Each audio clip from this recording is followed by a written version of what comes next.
Good afternoon. It's a real pleasure to be at Yale, and I look very much forward to our session this afternoon. The morning one was really excellent, and I think Holmes has established a platform for what I want to say, in fact. I think just to recap, by 2070 or so, if we want to achieve 2 degrees stabilization of climate at 2 degrees, by 2070 or so, emissions have to be 0. And that means they have to peak very soon. And if they don't, and if they're 0 later, we will need negative emissions. And that is all a technology story. In a broader sense, it's about institutions, it's about technologies that we need. So I will focus a little bit about what we would need to do in the technology area to achieve the 2-degree future. We need emergence and diffusion of new and disruptive technologies. That will be the point of my presentation. But before one can contemplate the future, and I'm doing it exactly in the sense that Neil said this morning and Holmes now, scenarios, not projections. Scenarios about possible futures and what we need to do. Now, to understand the future, we have to understand the past. And here you have the dynamics of the energy system over the past. What I show here is the percentage of how different energy forms are reaching the consumer. It used to be all solid, coal and wood, non-commercial energy. Then you can see that liquids came in, 50% of them go into the transport sector, and now grids, which is electricity, gas, and perhaps in the future hydrogen. The point I would like to make is if you look at a 15, 20-year period, not that much happens. The inertia in the system is huge. But if you look over a period of 50 or 60 years, then huge changes can occur. So maybe it's possible to reverse the system by 2070. And the question is how. And I would like to show you one scenario from the Global Energy Assessment that was concluded last year with 300 experts around the world. And it involved developing many alternative scenarios, over 40, that reach the 2-degree target, but they also reach full access to energy services by the humanity, and I was really happy to see a number of posters dealing with the lack of access and how to improve that. Now, this is one of many, but it shows you that the system has to change fundamentally, really fundamentally. And many of these scenarios go toward the gridded energy because it's more convenient and cleaner. And that means lots of energy gases, but in particular, huge amount of electricity. Now, to convince you that we cannot predict a single technology, I would like to show you a graph from Granger Morgan. It shows a number of energy end uses from railways to aeroplanes, cars, information technology, industrial production. Now look how fundamental the change has been on the periods of 50 years. And in such a way that it's completely unpredictable. If you think about 1900, some of the most prominent scientists before the turn of the century said heavier than air flying machines are not possible. And we had them, and we all travel in them. Now here's a picture of how it might look in the future. I'm just putting something there to give you an impression. It can indeed be really radically different, from supergrids all the way down to machines that produce machines, that replicate themselves, self-organizing production. So I think we have to think in those terms. And so how could that happen? Well, here's an illustration, very schematic. The yellow line, if you can see it, shows an incremental current technology at that time from the perspective of 1900s that did not improve all that much. Horses and carriages are a really exciting story of technology improvement, but over the last 100 years, the improvement was not all that great. But at the same time, people were breaking their heads about how could we transform the system. There were many designs. Many of them never actually survived the first tests in the market until about 2020s or 30s. But the automobiles that started as a horseless carriage did make it, and they changed the world. But not they themselves alone, but in conjunction with the other technologies. So what we need is systems, not single technologies, we need systems. And here is an example.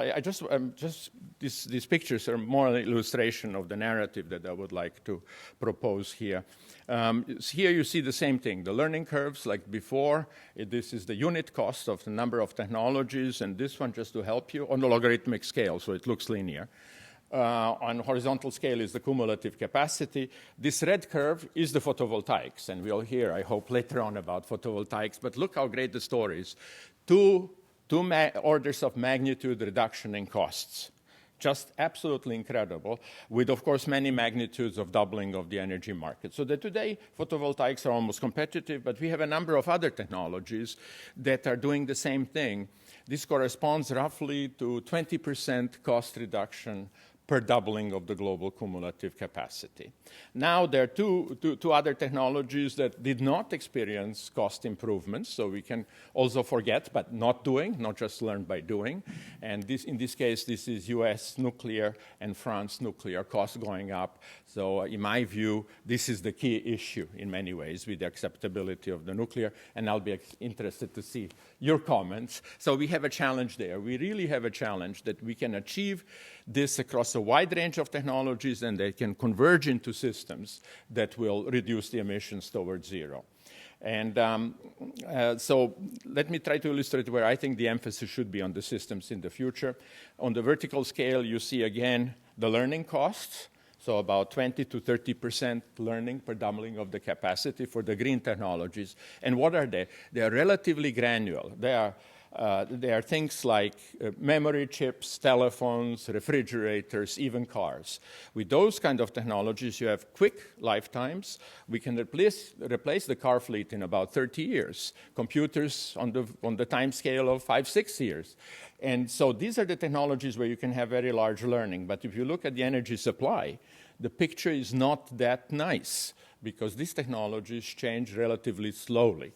So it's the infrastructures and energy supply that provide this inertia and that are inhibiting the change in many ways. But again, for the photovoltaics, that's the red curve here.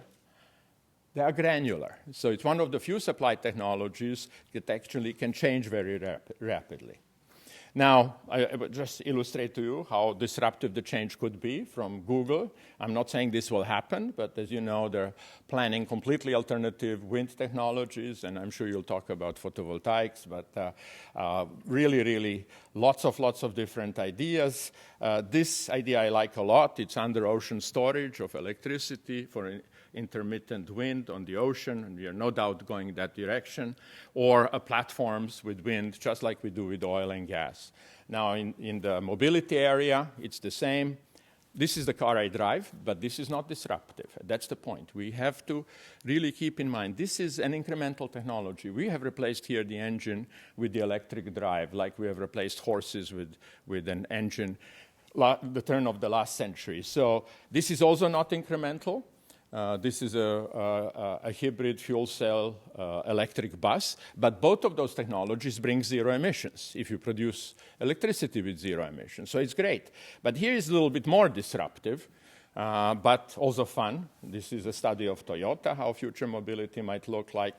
And then we have to worry about buildings. It is possible to reduce the energy in buildings by 90%. This is a house in Czech Republic, built under the old system with planning and then retrofitted, 90% reduction. If we do 50% reduction, that's already will get us a long way toward our goal.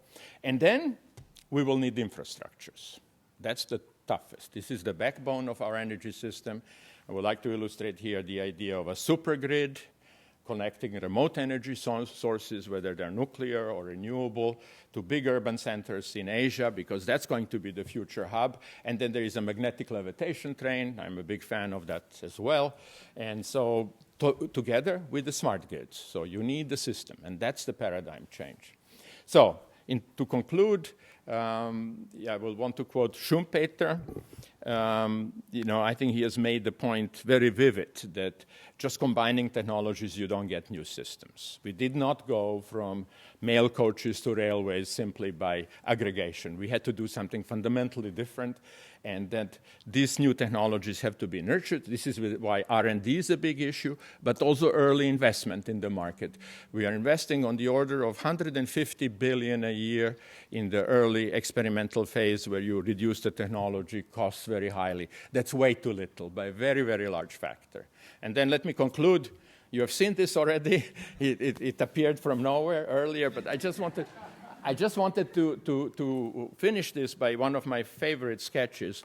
If you notice here, this is from 1928, the chart. In 1926, we already had steam railways. And Mr. Henry Palmer was much more sustainable. He thought that the monorail would go with hybrid horses and wind. would have been a great technology, did not work out, but the vision is right, and he was very successful. So that's optimistic note I want to end on. He was exceedingly successful because he was the greatest designer of monorails. Of course, he shifted to steam at the end and electricity, but he had the right vision. So I think it's important to have a vision. How we get there is a more complicated story. Thank you.